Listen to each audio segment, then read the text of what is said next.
Why would a man like Smokey Nagata, yeah, that's Smokey Nagata, who's famous around the world for his love of really fast cars and high-powered engines, decide to build a GT86? Let's talk about it. Make sure to stick around to the end of today's video for a little Tokyo vlog, where I take you guys with me to Don Quijote, Japan's wackiest store, to see what they got going on there. And there may or may not be a little prize for one of you guys during the vlog portion of today's video, so make sure to stick around for the fun. Alright, so Smokey Nagata. For those of you that need a little refresher, he's the creator of one of Japan's most famous tuning shops, Top Secret. Just take a look at this place. Absolute perfection. Our guy Smokey is infamous for several shenanigans, such as getting banned from the UK for shipping his Toyota Supra across the ocean just to do a top speed run on the British highway system. Although he ran into some engine issues and didn't quite get the number he was shooting for, he sure made a name for himself in a short period, because the next morning he was arrested and banned from the UK for 10 years. Smokey has also allegedly ripped through the Aqua Line at 230 miles per hour, which is insane. The Aqua Line is a super long underwater tunnel that runs through Tokyo Bay and connects the metropolis to Chiba on the other side. Chiba is where Mobara Circuit is, if you guys know what that is. Very popular racetrack for the Tokyo guys to go to on the weekends. So the Aqua Line is, I believe, like the world's third longest underwater tunnel or something like that. I'll put the exact stat right here. Basically, it's huge. It's usually pretty packed with cars and even police. The fact that he did this is just crazy. In fact, this tunnel is so long, there's a rest area that pops up out of the ocean, like in the middle of the tunnel. It's a beautiful view. I definitely recommend checking it out if you ever rent a car in Tokyo. In his earlier years, Smokey dropped out of high school, became a mechanic at a Toyota dealership, and eventually moved on to work at Greddy, where he honed in on his mechanic skills and was often caught by his bosses working on personal projects in the company shop. Smokey eventually left and opened up his own performance shop, which is what we all know today as Top Secret. Pretty damn impressive. Sure seems like a guy who worked his ass off to do what he loves. Smokey's shop has since grown to become one of the most reputable tuning shops all around the world, known for high quality work, powerful builds, and reliable tuning. Keyword is reliable. So why the hell would he build a GT86? The GT86 comes factory with a naturally aspirated 2-liter flat-4 Subaru engine called the FA20, which isn't exactly known to the internet as being super reliable when pushed past stock power. As for myself, I'm a strong supporter of the FA20. I've ingested plenty of copium for that engine. I truly believe that if Jesus returned today, he'd hop straight into a BRZ. But leaving my personal opinions behind, let's take a look at what Smokey has done with his own GT86. Right off the bat, you'll see he kept his signature color on that ZN6, and it looks great. There's not much that doesn't look good on the ZN6. Those body lines are just hard to beat. The aesthetics of the car were designed by the same guy that did the LFA, so I mean,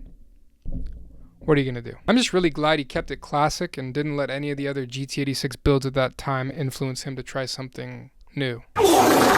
Livery is simple, to the point, leaves you lots of room to appreciate that pretty paint. As for the aero, it's mostly Greddy, which makes sense considering his close ties with his former employer. It's definitely not my favorite aero kit for this car. I much prefer something like Urus or Modelista, and I'm not much of an over-fender guy, but I can appreciate that this man had to fit some big old 265, 35, 18s under there to accommodate some of the insane modifications we're about to take a look at. Also, he did a fantastic job molding the rear fenders to the car and hiding the hardware everywhere else. Love it. None of them purple nuts or whatever the hell people do. Just clean. Moving to the back of the car, you can see Smokey mounted a GT wing to that trunk. Now, this was actually not his original vision for the car, but because he was having some stability issues, pushing the car past 150 miles per hour, he found it absolutely necessary. Basically, the car was sketchy as hell every time he let off the gas. The rear would just lift up on him. So guys, if you plan to do some top speed runs in the GT86, it may be wise to throw a little more downforce on the rear of the car just so it doesn't get too squirrely on you. Or maybe you just want some swag. Either way, I'm a fan of the wing. I think it fits the diffusers and side skirts nicely, and it's actually being used for what it's meant to be used for, which, you know, that's cool too. Bride seat on the inside, as well as full air conditioning and navigation. Smokey's a street racer at heart, and he likes to be comfortable when he's in his car. I get that. Especially on a modern day car like the GT86. I say do whatever you can to avoid having to remove the AC and heating and all that kind of stuff. Especially if you're not competing in really like any meaningful competition and you still want to drive the car on the street. Just enjoy your car. Finishing up on the outside, he's rocking a set of black Enkei wheels. Not bad. They match the rest of the accents on the car. Makes sense. Finally, moving on to the engine bay. So Smokey originally tested out an HKS supercharger, but he ran into some issues with the pulleys once he hit around 400 miles per hour. 400 miles per hour.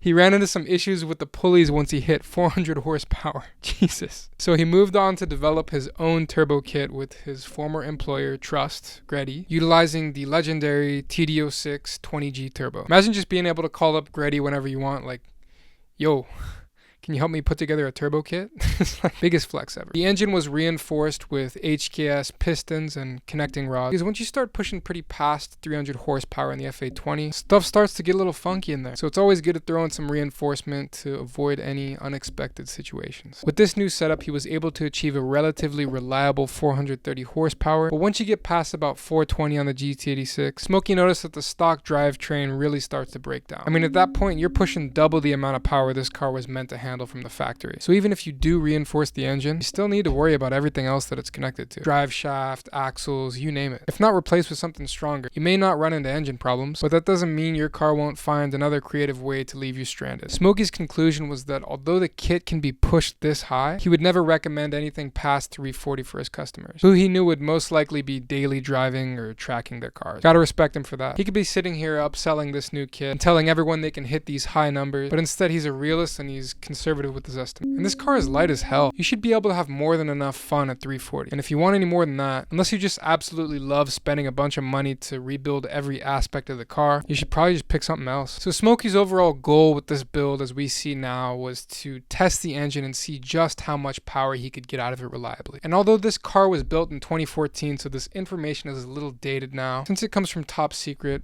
I'd say it's still pretty reliable. Despite what a lot of people might think, Smokey is not just about building the fastest cars possible. He appreciates reliability. Anyone could build a fast car, but it takes a very skilled person to build a really fast car that can run over and over and over again. I mean, he's known to drive his 1200 horsepower R35 on the street to events like really far away, because he knows that thing is solid. After all, what's fun about driving a really fast car if there's always a voice in the back of your head telling you this shit's about to break? You know what? I'm sure there's plenty of people out there that absolutely live for that feeling. But I'm gonna have to say I lean a little more towards Smokey's philosophy on this one. Alright boys, let's get out of here. Hop on the train and head to the strangest, best shop in Japan. I like to pretty much call it Japan's Walmart. It's got a little bit of everything. And when I say everything, I mean everything. Let's see what we can get into. So if you're walking around at night in Tokyo and all of a sudden you see this big ass blue penguin mascot on the side of a building, you're at the right place. Sitting outside this shop, you'll typically find a machine cooking fresh sweet potatoes alongside an assortment of ocean creatures. Sometimes even moray eels. I think 99% of the Don Quixotes I see have just these huge ass eels in the tank outside of the shop, and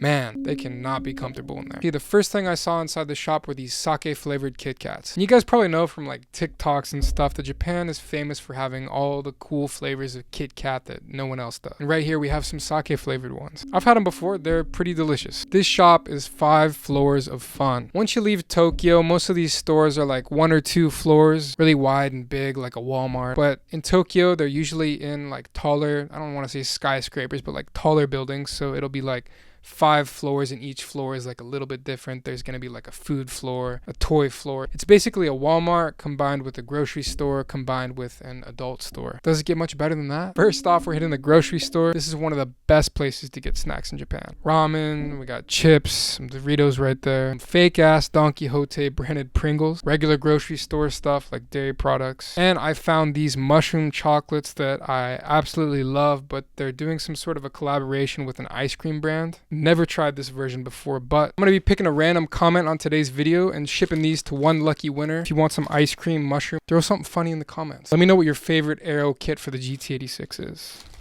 and why. Yeah, that's a 2.7 liter plastic bottle of Suntory. That's something you can't find outside of Japan. Moving on with the theme of illicit substances, they sell flavored darts here. Honey, Greek yogurt, grape, you name it. They got it. Up, up, up, up, up. If you know who this is, you got swag. They got Gucci here. They got human baby shaped stress balls. Also, what the hell is this Super Mario character? We didn't have that when I was a little boy. And of course, the Tomica cars. Little Japanese Hot Wheels. Shall we go in? No. Alright, let's go in. They had my hammer. And a nice outfit. And if that outfit isn't really your style, they have what I like to call the salary man section, where you can get a cheap suit and some Crocs to go with it. Alright, well boys, that's a wrap. Thank you so much for watching today's video. I look forward to reading your comments later.